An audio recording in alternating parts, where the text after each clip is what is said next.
a significant development. The All India Muslim Personal Law Board has staged a massive protest at Delhi's Jantar Mantar today against the Waqf Amendment Bill of 2024.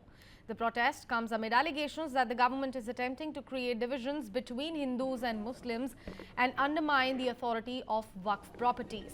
Jagdambika Pal, BJP MP and also chairman of the Joint Parliamentary Committee of the Waqf Amendment Bill, has criticized the AIM PLB's planned protest, calling it undemocratic.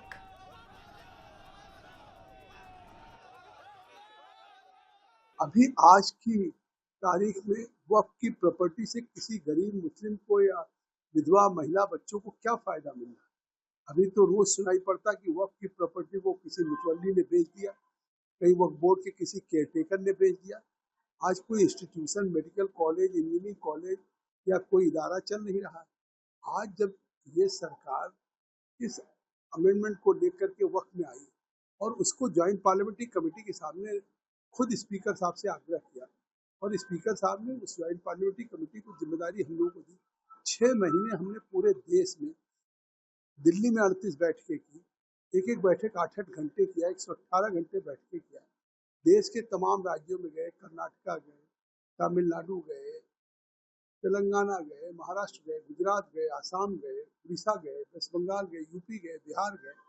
तमाम राज्यों में जाकर के सभी stake holder से, वक्फ board से, minority commission से, Islamic scholar से, प्रोफेसर से, वाइस चांसलर से, बार एसोसिएशन से, हाईकोर्ट से, लाइयर से मिले और इन सब के विचारों को और व्यूज को सुनने के बाद हम एक अमेंडमेंट लेकर के 428 पेज की हमने रिपोर्ट सबमिट किया। अब अगर वो देश के इस वक्त के खिलाफ वो कर रहे हैं तो कहीं ना कहीं देश में वो लोगों के बीच में एक नफरत पैदा करने की कोशिश कर रहे हैं और पार्लियामेंट की उस कानून बनाने की अधिकार को, लोकतांत्रिक मूल्यों को चुनौती देने की बात कर रहे हैं। Now, AIMPLB spokesperson Syed Qasim Rasool Ilyas argued that the Waqf Amendment Bill threatens unregistered Waqf properties such as mosques, dargahs and burial grounds. He claimed the government is spreading unrest and called for support from all communities, including MPs from allied parties. General Secretary Fazlur Rahim Mujadidi emphasized that Muslims desire development but feel the amendment will worsen communal tensions.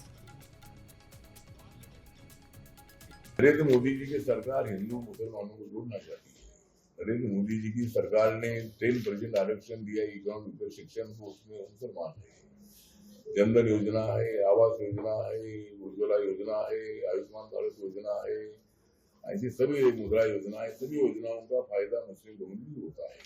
इसीलिए मतलब हमारी NDA सरकार, मोदी सरकार हिंदू मुसलमान का भेद नहीं करती है और हम सब लोगों को सबका साथ सबका विकास की भूमिका है। लेकिन अगर वक्फ बोर्ड के बारे में, वक्फ बोर्ड की जमीन जो है ये कुछ लोगों के हाथ में थी, उसका कुछ समाज के लिए फायदा नहीं था। इसलिए जो बिल आया है, इस बिल में अमेंडमेंट के लिए भी सरकार तैयार है। अभी वो जो बिल पास होगा तो जो गरीब मुसलमान है, गरीब मुसलमानों को फायदा करने के लिए ही ये बिल पास हो रहा है और इसीलिए मुझे लगता है कि मुस्लिम कम्युनिटी के विरोध में बिल नहीं है, ऐसा मेरा उनको निवेदन है।